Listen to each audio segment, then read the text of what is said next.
안녕하세요. 40대 후반에 특별한 가족이 생긴 평범한 남자입니다. 요즘 사회엔 다양한 가족 구성원이 있다는 말 들어본 적 있으신가요? 저도 듣기만 하다 제가 이렇게 특별한 가족이 생길 줄은 몰랐어요. 그래도 험한 세상에 가족이란 울타리가 생기니까 안정감이 드는 것 같습니다. 특히 저는 행복한 미래를 그리다 실패한 경험이 있어서 지금 순간이 너무 소중하게 느껴져요. 제가 실패했던 첫 번째 결혼은 회사에서 평판도 좋았던 사람과 했던 사내 연애에서 시작됐어요. 특히 연애 땐 적극적이고 배려할 줄 아는 모습에 크게 끌렸던 부분도 있었습니다. 전 아내와 부서가 달랐던 전 한창 업무가 늘어서 야근이 많았을 때가 있었어요. 그래서 저녁 시간이 훨씬 지나 한밤중에 퇴근하기도 했었는데 그때 전 아내가 차를 끌고 절 데리러 온 적도 있었어요. 바빠서 데이트다운 데이트도 못할 시기였는데 전 아내는 피곤한 절 데리러 와서 뿌듯한 목소리로 말했습니다. 오빠, 피곤하지? 빨리 타. 집에 있다면서 일부러 나온 거야?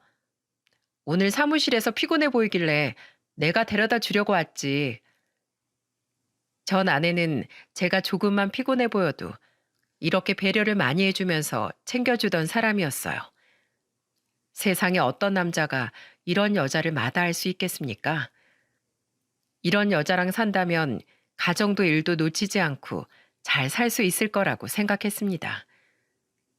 그만큼 연애 기간 동안 배려하는 모습이 돋보이던 여자였죠. 그래서 정말 행복한 미래를 꿈꾸면서 시작한 결혼 생활이었어요. 그런데 연애랑 결혼은 천지 차이라더니 전 아내는 결혼하고 나서부터 연애 때 모습은 찾아볼 수 없었습니다. 저뿐 아니라 저희 어머니랑도 마찰이 굉장히 심했어요. 특히 명절만 되면 살얼음판을 걷는 것처럼 온 식구가 긴장할 정도였습니다. 명절만 되면 도살장에 억지로 끌려온 것처럼 툴툴거리면서 말했어요. 무슨 나무를 이렇게 많이 만들어요? 어차피 다 먹지도 못하고 남을 텐데 그냥 마트에서 사다 해요. 요즘엔 다들 사다가 간소하게 한다는데 언제까지 이렇게 만드시려고요? 다듬고 양념까지 만든 건 난데 왜 네가 힘든 소리를 해? 그거 나물 양념에 비벼 놓는 것도 못하겠다는 거야? 솔직히 그렇잖아요.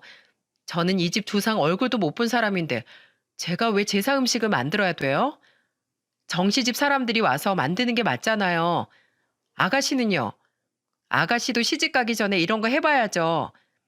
아가씨도 주방 와서 음식 만들라고 하세요. 전 아내는 불만 가득한 목소리로 말하더니 하던 일을 멈추고 주방에서 나오기까지 했어요.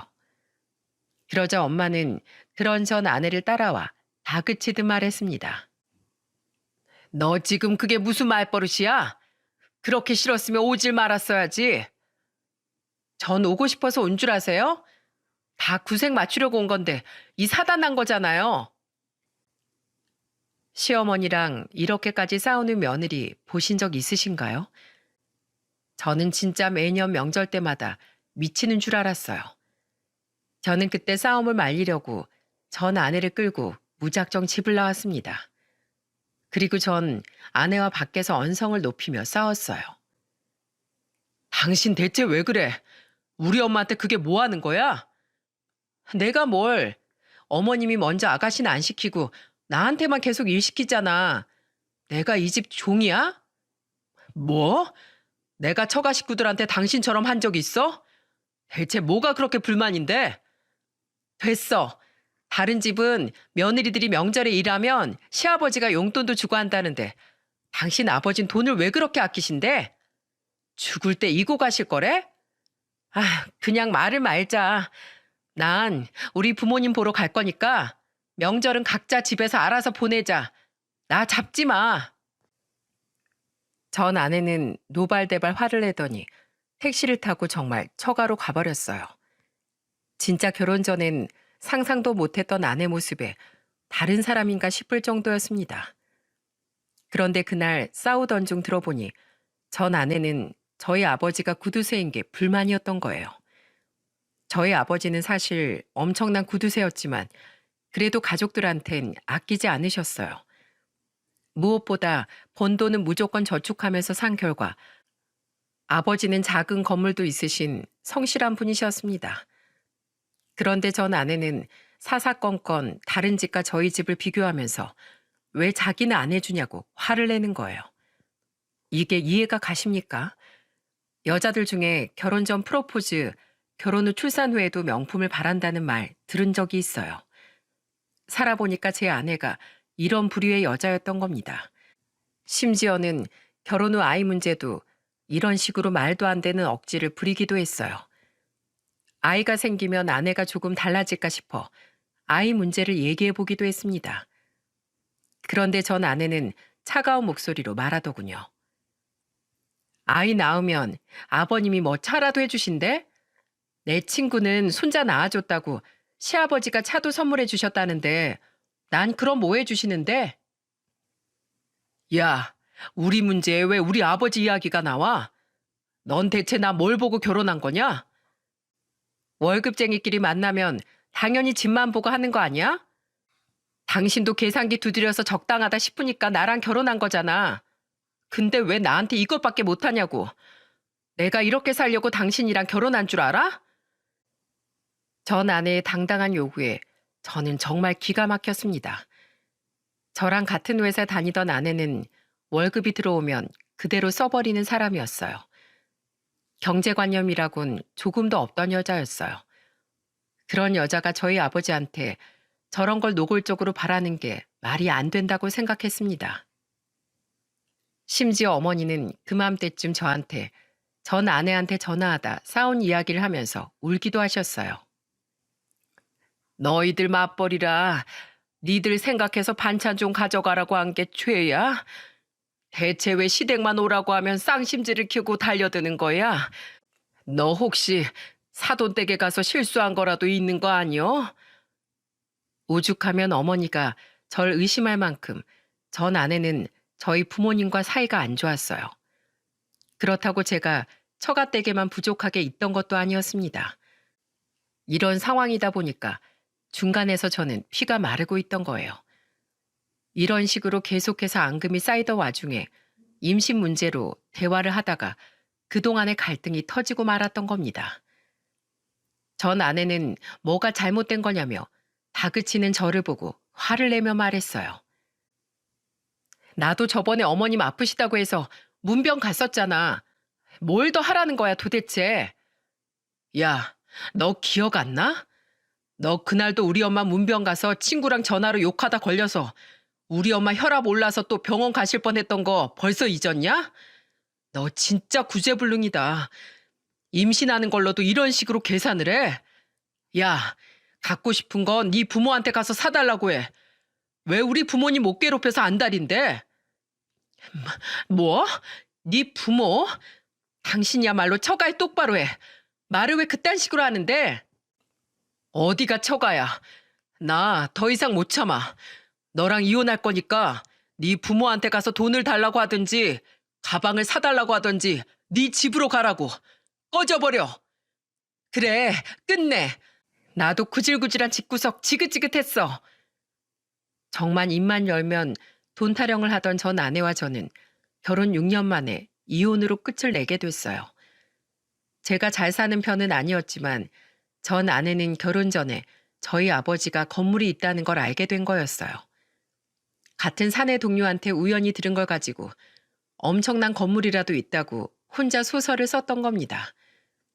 분수껏 알뜰살뜰하게 살던 아버지가 그런 전 아내의 황당한 요구에 넘어갈 리가 없으셨죠. 그렇게 돈만 밝히던 전 아내와 이혼하게 된 전 한동안 후련함과 동시에 충격이 남아 있었어요. 남들은 다 잘 사는 것 같은데 왜 저만 이렇게 어려운 건지 답답했습니다. 그래서 이혼 후에는 정말 인간성이 조금이라도 의심스러우면 연애도 안 하려고 했어요. 회사만 다니면서 저는 홀로 인생을 잘 꾸려가려고 운동도 하면서 지냈습니다. 결혼 실패로 이혼까지 한 게 죄송스러워 괜히 부모님께 더 잘하려고 노력을 했죠. 특히 전 아내와 잦은 다툼으로 스트레스가 많았던 어머니는 괜히 이혼하고 기죽은 저한테 힘을 내라면서 말하셨어요. 성호야, 기죽지 말어. 참고 사는 것보다 이혼이 100번 낫다. 애 없이 이혼한 게 어디야? 네 남은 인생을 위해서라도 잘 선택한 거야. 네, 엄마 걱정 마세요. 금방 이겨낼 거예요. 부모님은 이혼 후 제가 괜히 풀이 죽어 보였는지 되려 절 위로하고 응원해 주시는 거예요. 장남이 나이 먹고도 집안의 짐이 되는 것 같아 씩씩하게 살려고 노력했답니다. 워낙 깐깐한 성격이셨던 아버지도 그때만큼은 제 편이 되어주셨어요. 특히 4층짜리 건물을 혼자 관리하는 아버지를 따라 일을 돕기도 했었죠. 한 번은 아버지와 건물 관리를 하는데 아버지가 저한테 넌지시 말씀하셨어요. 나이 먹는다고 결혼 급하게 생각하지 마. 사람 안 만나서 인생 망한 사람 없어. 잘 살려면 사람을 잘 만나야 인생이 피는 거야. 그때 그런 애 만나면 곳간에 구멍 난 거나 다름없다. 그러니까 사람을 볼 땐 그 됨됨이를 먼저 봐야 하는 거야. 아버지와 어머니는 사람이 인간성이 먼저라는 말을 자주 하셨죠. 그만큼 부모님도 전 아내한테 지겨울 정도로 시달리셨던 거예요. 정말 사람은 오래 지켜보고 겪어봐야 본성을 안다더니 제가 겪어보니까 알겠더군요. 이혼 후 스트레스 받을 일도 없고 저 혼자 앞가림 잘하면 되니까 오히려 마음은 편했습니다. 그렇게 혼자 사는 게 익숙해질 때쯤 집에는 문제가 생기기 시작했죠. 바로 아버지가 치매 초기 증상이 나타나면서 어머니가 많이 힘들어 하셨어요. 한 번은 제가 퇴근하고 나오는 길에 엄마가 저한테 전화해 울먹이면서 하소연하기도 했었답니다. 성우야, 네 아버지 오늘은 가스불을 켜놓고 깜빡하는 바람에 집안 다 태워먹을 뻔했지 뭐냐. 네? 아버지가요? 정신 멀쩡하실 때도 안 가던 주방을 왜 가시는 거래요? 난들 그 속을 알겠니? 지금이야 깜빡하는 수준이지 더 심해지면 정말 어떡하니? 심하면 집에도 못 찾아오는 사람도 있다는데. 치매 초기였던 아버지는 깜빡하는 일이 잦았어요. 깐깐한 성격이셨던 아버지는 무엇이든 자기가 직접 해야 속이 후련한 분이신데 치매가 와도 똑같았던 거예요. 그래서 가스불이나 화장실 물 잠그는 일까지도 다 직접 하시려다가 깜빡하는 일이 잦아졌죠. 한 번은 관리 사무실에서 경보 알림을 듣고 집에 온 적도 있을 정도였습니다. 아파트에 살고 있던 부모님은 그때 경보음이 안 울렸으면 다 타 죽을 뻔했다면서 놀란 가슴을 쓸어내리기도 했어요. 상황이 이러하다 보니까 저도 걱정이 이만저만이 아니었죠. 그래서 치매 초기였던 아버지를 보러 주말에 자주 찾아뵙고 대화를 같이 나누려고 노력했었죠. 아버지 연세가 그때 7순이 넘었을 때라 연세가 좀 있으셨어요. 이렇게 아버지가 나이 든 만큼 어머니도 연세가 있으니까 힘들 수밖에 없었던 겁니다. 그때만 해도 치매 초기라 집에서 아버지를 케어할 수 있었어요. 그래도 저는 자식으로서 최선을 다하고 싶어서 많이 노력했습니다. 그렇게 회사와 부모님 댁을 오고 가면서 지내고 있었어요. 시간이 나면 늘 부모님 댁으로 가던 전 오래전 약속되어 있던 친구와 약속 자리에 나가게 됐습니다. 그리고 그곳에서 우연히 두 번째 아내를 만나게 됐어요. 제 친구와 두 번째 아내랑 같이 있던 친구가 서로 아는 사이였던 거예요. 그래서 자연스럽게 테이블을 합쳐서 대화를 나누게 됐습니다. 아내는 자기를 소개하면서 이혼을 했다고 솔직하게 말하더군요. 아픔을 겪었음에도 당당하게 말하는 모습이 색다르게 느껴지기까지 했습니다. 저도 같은 아픔이 있다는 걸 밝히고 나니까 아내와 한층 더 가까워졌어요. 그리고 그날 이후로도 인연이 이어져서 저희는 연애를 하게 되었죠. 그런데 아내한테는 3살짜리 아이가 있었어요. 남자아이는 어려서 친부에 대한 기억이 없는 것 같았습니다.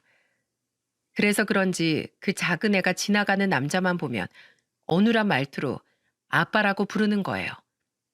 그 모습이 어찌나 가슴이 아팠는지 모릅니다.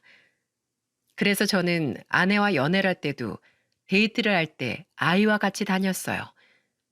첫 번째 결혼 실패 후 긴 시간이 흘러 만난 사이였는데 행복한 감정이 느껴졌습니다. 저를 잘 따르는 아이한테 애틋한 감정까지 들었어요. 그래서 한 번은 다 같이 나들이를 갔었는데 그때 아이가 제 손을 이끌면서 말했어요. 아빠, 나도 풍선 주세요. 풍선? 병준이가 풍선 갖고 싶었어? 아, 저 풍선 아빠가 얼른 가서 사올게. 저를 아빠라고 부르면서 잘 따르니까 정말 제 아들 같다는 생각까지 들었어요. 그리고 시간이 지날수록 진심으로 제 아들로 인정하고 받아들이겠다고 결심이 앞섰습니다. 아내도 제가 아들과 잘 지내는 걸 보고 안도감을 느끼는 듯 했어요. 그때 아내는 저한테 다정한 목소리로 말했습니다. 오빠, 고마워. 내 아이까지 받아준 거 오빠가 처음이야. 난 우리 병준이가 불편해하면 아무도 안 만났었어. 항상 나보다 병준이가 느낄 감정이 먼저였거든. 근데 이렇게 병준이도 나도 오빠는 없어서 안 될 존재가 된 것 같아. 네가 낳은 아이인데 당연히 내 자식처럼 생각해야지. 그래도 어릴 때 이혼해서 친부에 대한 기억은 없는 것 같아서 다행인 건가? 너무 어릴 때 이혼해서 우리 병준이는 아빠 얼굴도 몰라. 근데 차라리 그게 다행인 것 같아. 이혼하고 한 번도 자기 자식 보러 오지도 않는 사람이 아빠라는 걸 알면 얼마나 상처가 크겠어. 한 번도 아이를 보러 안 왔다고? 어떻게 아이 아빠가 자식을 안 보러 올 수가 있어? 결혼하고 한 번도 가정에 충실했던 적이 없던 사람이야. 나 병준이 낳고 있을 때도 술 마시느라 산부인과 근처도 안 왔어. 그런 사람이 이혼했다고 애한테 애틋한 감정이 있겠어? 이혼하고 자유라고 좋아할 놈이야. 안 봐도 비디오야. 아내는 전 남편과 결혼 생활을 이야기하면서 눈물까지 보였어요. 전 남편이 워낙 사람들과 어울리는 걸 좋아해서 늘 술에 취해 있었다고 했어요. 심지어는 아이를 낳는 그 순간에도 술에 취해서 병원도 오지 않았다는 말에 큰 충격을 받았죠. 그 결과 이혼까지 하게 된 아내를 저는 말없이 안아줬습니다. 아무리 결혼 전에 확신을 갖고 결혼한다고 해도 어떻게 그 사람을 다 알 수 있겠습니까? 살다 보니까 몰랐던 모습에 큰 상처를 받고 모든 걸 정리한 아내가 저는 오히려 용기 있어 보였어요. 아무리 세상이 달라졌다 해도 아이까지 데리고 이혼을 결심하는 게 쉽지 않았을 텐데 오히려 응원해주고 싶었습니다. 그 후 저는 40 초반의 나이에 아내와 살림을 합쳤어요. 둘 다 재혼이다 보니까 양가 어른들만 모시고 조촐하게 식도 올렸습니다. 그렇게 저는 아내와 그리고 병준이까지 세 식구가 되어 살게 됐어요. 처음에 저희 부모님은 아내한테 아이가 있다는 걸 탐탁치 않아 하셨어요. 그래도 제가 좋다니까 허락을 하셨고 저희는 가족이 됐죠. 처음엔 제가 혼자 살던 집에서 살림을 시작했어요. 그때 아내는 저희 부모님이 병준이까지 받아주신 만큼 자기가 잘해야 된다며 말했습니다. 여보, 어머님이랑 아버님이 병준이까지 받아주신 게 난 너무 고마워. 그래서 정말 사는 동안 나 며느리로서 잘할게. 그렇게 말해줘서 고마워. 우리 병준이랑 셋이 정말 잘 살아보자. 이런 아내의 다짐은 정말 행동만 봐도 느껴졌어요. 그래서 저희 부모님도 아내의 살가운 모습에 편견을 다 지우실 수 있었고요. 그때 아내는 저희 아버지가 치매 초기라는 말을 듣고 생각지도 못한 물건을 준비하기도 했어요.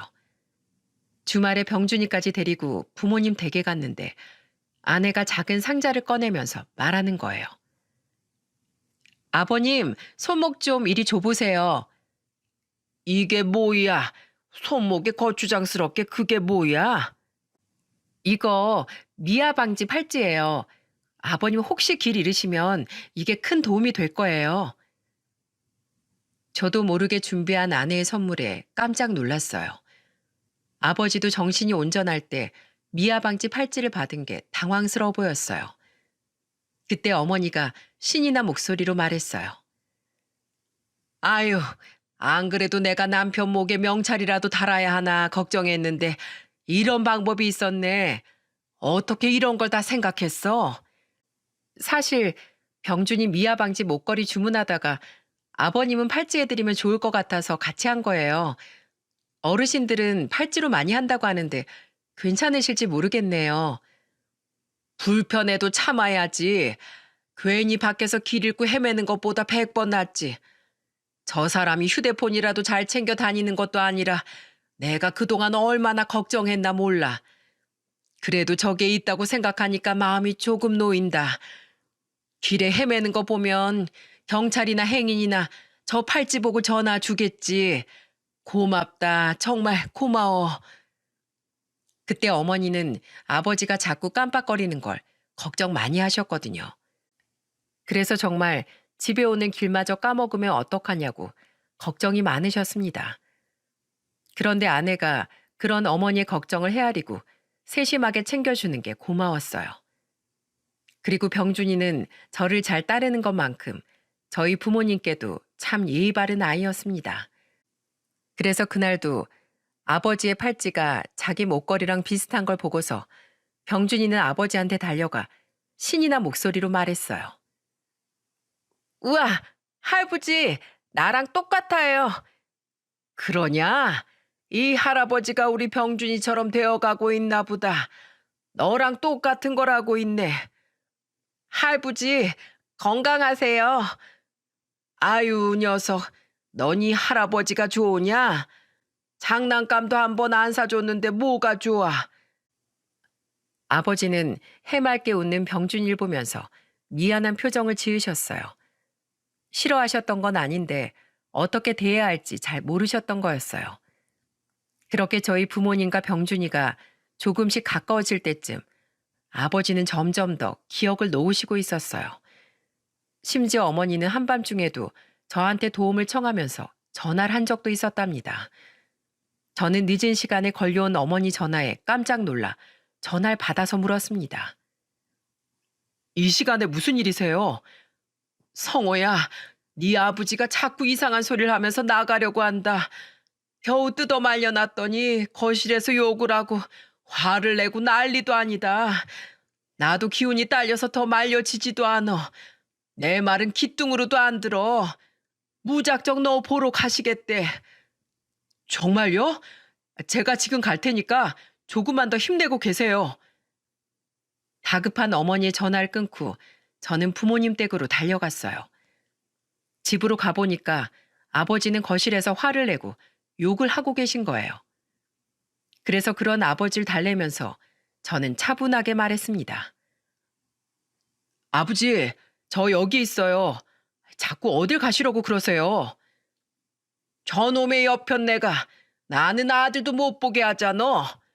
우리 집 큰애가 고등학생인데 학교에서 안 오고 있어. 지금 해 떨어진 지가 언젠데 아직도 집에 안 와.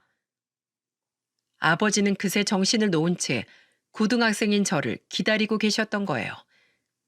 직접 와서 아버지를 보니까 왜 엄마가 다급하게 절 부르셨는지 이해가 가더라고요. 저는 아버지 손을 잡고 다시 한번 차분하게 말했습니다. 아버지, 저 고등학생 아니고 이제 회사 다녀요. 뭐야? 우리 성호가?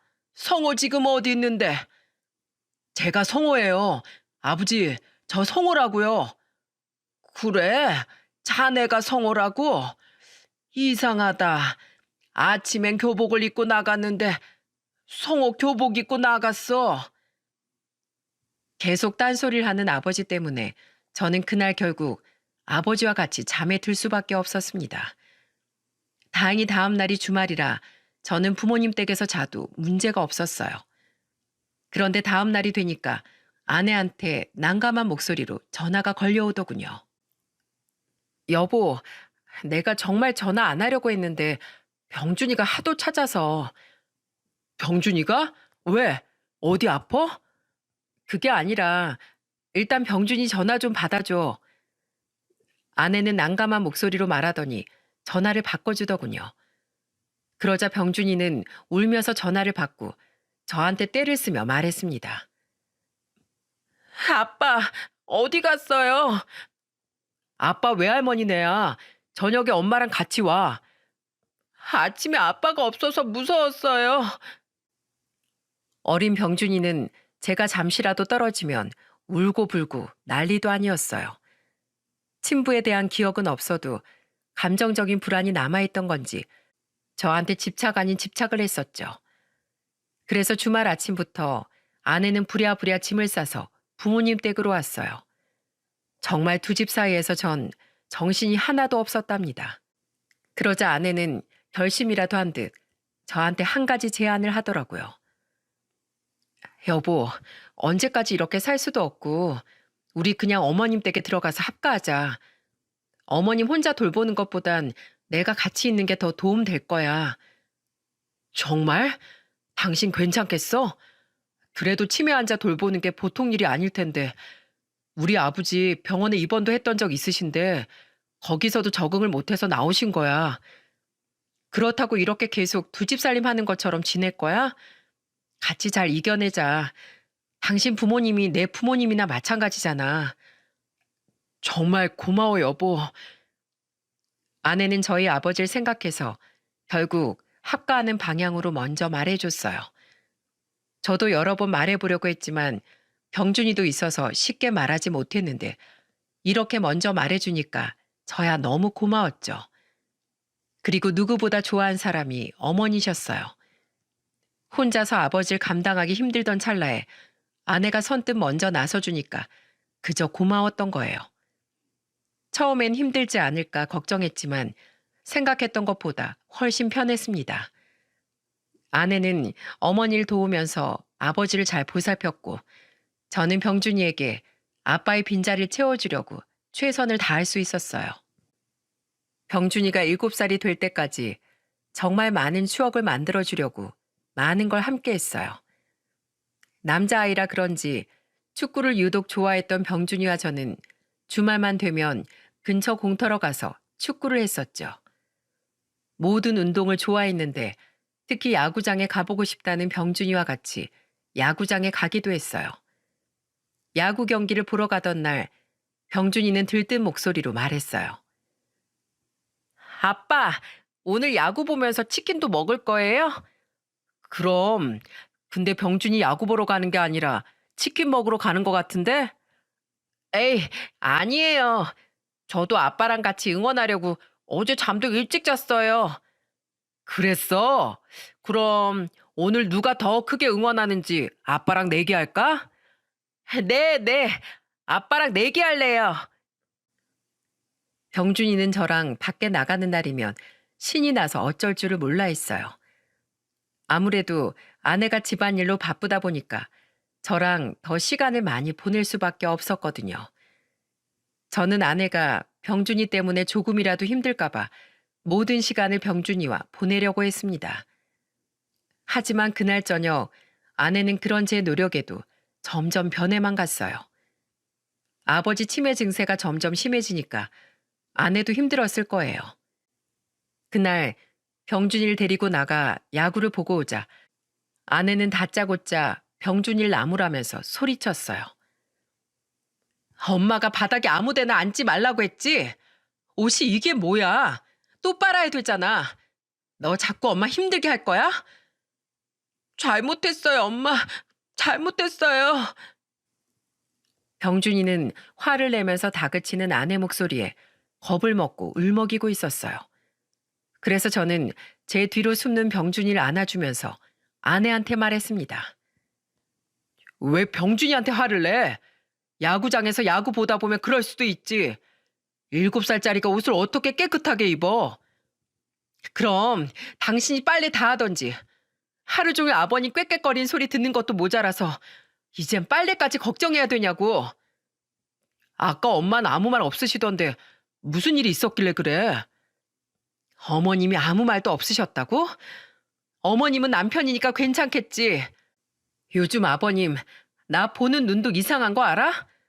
나 설거지하고 있으면 괜히 식탁에 와서 앉더니 내 뒷모습만 보고 있다니까? 뭐? 뜬금없이 그게 무슨 소리야? 나도 이제 지쳐. 아버님 무서워서 이 집에 한시도 있기 싫어진다고. 저는 아내의 뜬금없는 소리에 깜짝 놀랐어요. 심지어 매일 어머니도 눈치 못 채던 부분인데 아내는 계속 아버지가 이상하다고 주장하는 거예요. 그래서 그날 어머니한테 가서 낮에 무슨 일이 있었냐면서 물었습니다. 그러자 어머니는 뜻밖의 말을 하셨어요. 나도 한장하겠어. 네 아버지 며느리가 이상하다는데 대체 누구 편을 들어야 되니? 둘이 무슨 일이 있었길래 서로 이상하다는 거예요. 아버진 뭘 하시는데요? 몰라. 며느리가 자꾸 자기 방을 뒤지고 뭘 찾는다고 하는데 치매 있는 사람이라 그 말을 믿어야 되나 모르겠다. 나도 한장하겠어. 치매 있는 시부 모시고 사는 게 힘든데도 참고 사는 며느리 무작정 의심할 수도 없고 답답하다 정말. 그때는 하루 종일 같이 있던 어머니도 긴가민가 할 만큼 두 사람이 무슨 일이 있었는지 알 수가 없었어요. 아무래도 집안에서 일어난 일이라 증거가 없으니까 누구 말을 믿어야 할지 몰랐습니다. 그래도 치매가 점점 심해져서 오락가락하는 아버지보다 아내 말을 더 믿을 수밖에 없었죠. 그때도 아내는 어머니랑 같이 아버지 밥도 챙기면서 나름대로 최선을 다했거든요. 그래서 저는 아내한테 미안한 목소리로 말했습니다. 여보, 요즘 힘들지? 앞으로 나도 좀 더 아버지 모시는 거 같이 돕고 할게. 그동안 병준이 챙긴다고 나도 많이 소홀했던 것 같아. 누가 아버님 대신 모셔달래? 그냥 가서 아버님한테 밥 차려드리면 밥상이나 엎지 말라고 해. 아버지가 밥상도 엎었어? 어머님이 그런 말은 안 하셔? 저번에 밥상 차려드렸더니 밥상 엎어서 다시 차렸어. 난 뭐 속도 없는 줄 알아? 나도 사람이야. 우리 부모도 아니고 나도 할 만큼 했다고. 알겠어. 여보 미안해. 당분간은 내가 더 신경 쓸게. 아내는 사과하는 제 말에 아무런 말도 하지 않았어요. 화가 잔뜩 나서 잘 거라고 불을 끄는 아내를 방에 두고 저는 거실로 나왔습니다. 그런데 거실에 있던 병준이가 절 보자 제 손을 잡으면서 말하더군요. 아빠, 저 할 말 있어요. 병준아, 아직 안 잤어? 할 말이 뭐야? 여기서 말고 밖에서 조용히 말해줄게요. 병준인 저한테 할 말이 있다며 저를 밖으로 끌었어요. 그래서 병준이랑 같이 나가려는데 갑자기 방문이 열리고 아내가 나오는 겁니다. 그러더니 절 밖으로 끌고 있는 병준이 팔을 낚아채면서 말했어요. 야, 너 얼른 가서 앉아? 이제 알아서 씻고 잘 나이 됐잖아. 왜 그렇게 말을 안 들어? 그리고 네가 아빠랑 할 얘기가 뭐가 있어? 어? 나도 아빠랑 할 말 있어. 아빠랑 잠깐만 얘기하고 잘게요. 시끄러. 얼른 방으로 들어가. 너 아주 입만 잘못 놀려봐. 내가 너 가만 안 둘 거야. 알겠어? 여기 너랑 피 한 방울도 안 섞인 사람들 집이야. 너는 내 말만 들어야 한다고 말했지? 아내가 병준이를 혼내면서 하는 소리에 저는 소름이 돋았습니다. 그동안 병준이와 정말 친부자처럼 지내려고 노력하던 제 노력이 순식간에 물거품이 되는 것 같았어요. 이게 지금 할 소린가요? 그래서 저는 아내한테서 병준이를 떨어뜨리면서 말했습니다. 당신 아무리 화가 나도 그렇지 그게 무슨 소리야? 내가 뭐 틀린 말 했어? 어차피 당신도 그렇고 식구들 다 등 돌리면 남이잖아. 그만해. 병준이 듣고 있잖아. 하여튼 다 짜증나. 병준이 너 입만 뻥끗해봐. 다신 아빠 못 볼 줄 알아. 아내는 끝까지 병준이한테 섬뜩한 소리를 하고 들어갔어요. 병준이는 아내가 사라지자 서러운 눈물을 흘렸습니다. 한참을 울던 병준이는 울다 지쳐 잠에 들었습니다. 그런데 그날 이후 병준이는 계속해서 저한테 할 말이 있는 듯 우물쭈물거렸어요. 그래서 저는 병준이랑 따로 나가서 물어보려고 했는데 병준이가 조금 이상했습니다. 제가 축구를 하러 나가자고 하니까 병준이는 아내 눈치를 보면서 말했어요. 앞으로 아빠랑 축구 안 할래요. 주말엔 집에 있는 게 더 좋아요. 병준이 공놀이 좋아하잖아. 아빠랑 나가서 얼른 축구하고 오자. 싫어요. 이제 아빠랑 축구 안 해요. 병준이는 제 손까지 뿌리치고 방으로 들어가 버리는 겁니다. 그러자 아내가 기다렸다는 듯이 와서 나리선 목소리로 말했어요. 병준이가 싫다잖아. 그만하고 아버님이나 봐. 방 청소해야 되는데 건들지도 못하게 하잖아. 알았으니까 병준이 무슨 일 있나 좀 물어봐. 갑자기 왜 저래? 무슨 일 있는 거 아니야? 7살짜리가 일이 있으면 무슨 일이 있겠어? 당신은 아버님이나 좀 보라니까. 그 무렵 아내는 잔뜩 예민해져서 짜증이 늘어 있었어요. 그래서 제가 무슨 말만 하면 싸움으로 번져 저도 답답해하던 상황이었습니다. 그런데 병준이까지 알 수 없는 행동을 하니까 대체 뭐가 잘못된 건지 영문을 모르겠는 거예요. 그래서 저는 어머니를 도와 아버지를 더 챙기면서 지냈습니다. 그런데 이상하게 병준이가 절 피하고 할 말이 있는 것 같은데 안 하고 또 저를 피하는 거예요. 대체 병준이가 왜 저럴까 이상했는데 그 의문이 한순간 모두 풀리게 됐답니다. 모든 의문이 풀린 건 한 통의 전화로부터 시작됐어요. 어느 날 출근해서 일하고 있던 저한테 어머니가 다급한 목소리로 전화를 했습니다. 평소처럼 전화를 받았는데 잔뜩 겁을 먹은 어머니의 목소리가 들렸어요. 성호야, 큰일 났다. 애미가 아버지 경찰에 신고했어. 네? 제 아내가요? 대체 왜요? 내가 마트 간 사이에 네 아버지가 글쎄 애미를 때렸다나 봐. 뭐라고요? 아버지가요? 제가 지금 경찰서로 바로 갈게요. 너무 놀라서 전 전화를 끊자마자 바로 경찰서로 갔어요. 경찰서에 가니까 정말로 눈에 멍이 들고 입간을 찢어져 있는 아내가 울면서 앉아 있었어요. 저는 아내를 보면서 다급한 목소리로 물었습니다.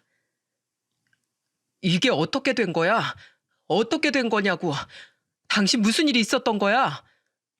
아버님이 밥 안 차려준다고 갑자기 날 두들겨 팼어. 밥은 10분 전에 다 드셔놓고 내가 밥을 안 차려준다고 날 막 때렸어. 저는 아내의 말에 너무 당황스러워서 어쩔 줄을 몰랐습니다. 아버진 저를 키울 때도 회초리 한번 들어본 적 없던 분인데 이게 다 무슨 상황인가 답답했어요. 아내는 영문도 모르고 아버지한테 맞다가 겁에 질려 경찰에 신고를 했고 아버지는 출동한 경찰이 현행범으로 체포한 상황이었어요. 그런데 한 가지 이상한 게 아버지가 정신이 멀쩡했다는 거예요.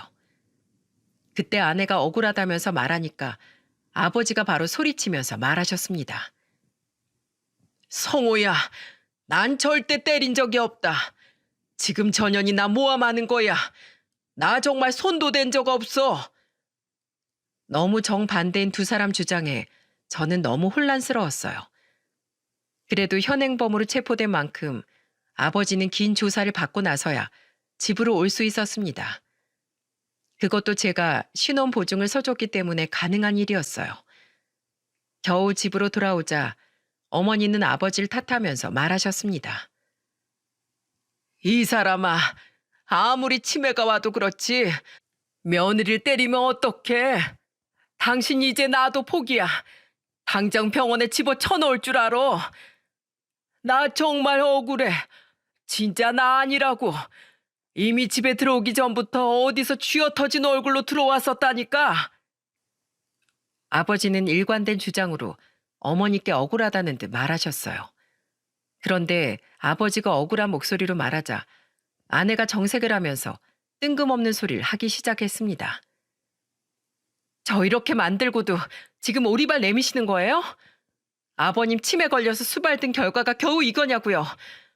이대로는 절대 못 넘어가요.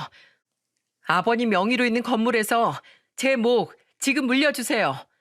뭐시야? 내 건물인데 왜 너한테 떼줘? 어차피 자식들한테 건물 남겨주실 거 아니에요? 어차피 줄 거 지금 건물 물려주시면 없던 일로 할 테니까 빨리 제 목 달라고요. 그냥 지금 건물 내놓으면 고소 취하해드릴게요. 아내는 갑자기 아버지 건물 이야기를 하면서 자기 몫을 떼달라고 말하는 거예요. 그때부터 뭔가 이상하다 싶었습니다. 돈을 밝히는 아내 모습이 어디선가 본 것처럼 기시감마저 들더군요. 그런데 그때 구석에 있던 병준이가 아버지 앞을 가로막으면서 소리치는 겁니다. 할머니, 아빠, 엄마 이렇게 만든 사람 할아버지 아니에요. 병준이의 외침에 아내는 갑자기 병준이를 죽일 듯 노려보면서 말했어요. 야, 너 지금 무슨 소리 하는 거야? 할아버지가 안 그랬잖아. 엄마 왜 거짓말해? 나 유치원 갔다 와서 하루 종일 집에 있어서 다 봤어요. 엄마 저렇게 만든 사람 할아버지 아니고 엄마 남자친구예요. 저는 병준이의 말에 한 대 얻어맞은 기분이었습니다. 엄마 남자친구라는 말이 아이 입에서 나올 소리입니까? 그래서 전 병준이를 보면서 물었어요. 병준아, 엄마 남자친구라니 그게 무슨 말이야? 아빠 미안해요.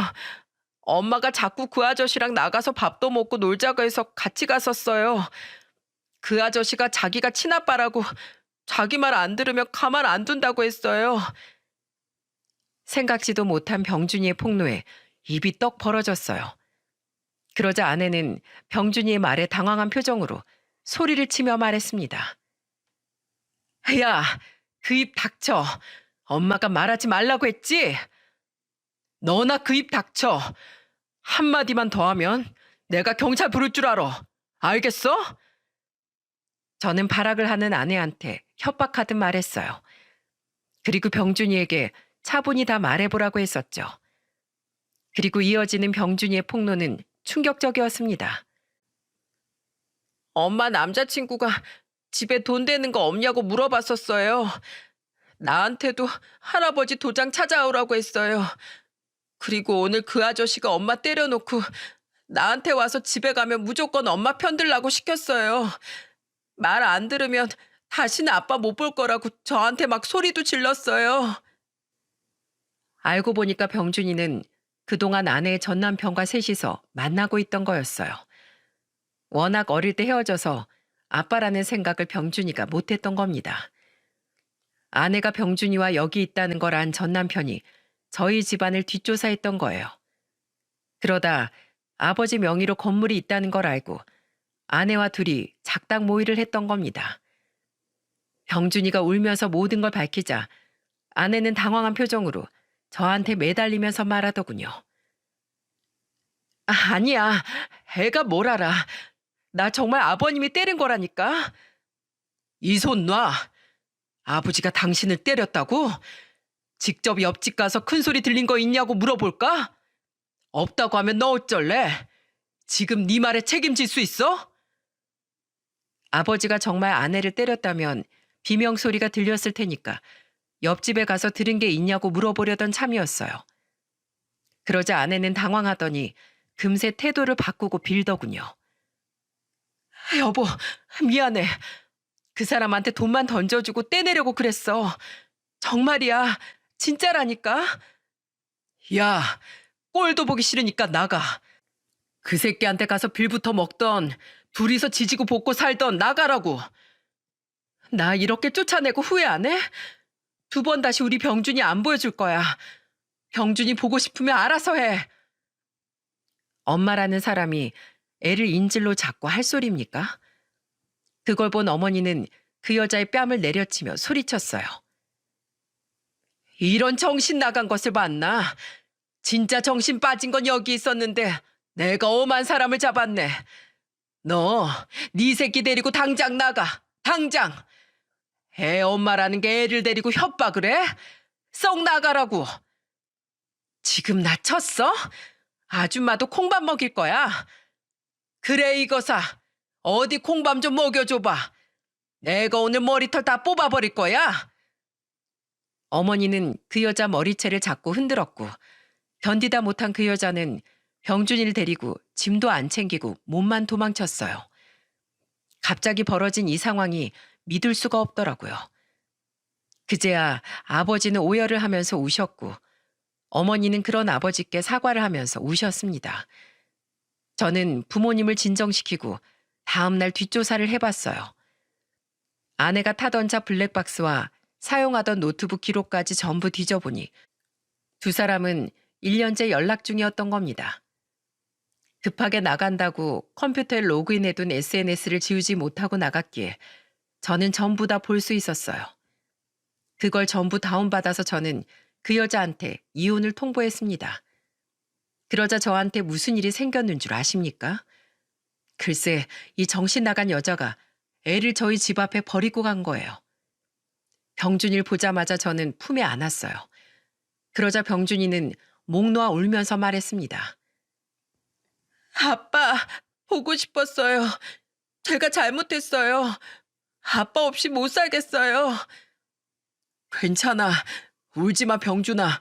아빠 여기 있잖아.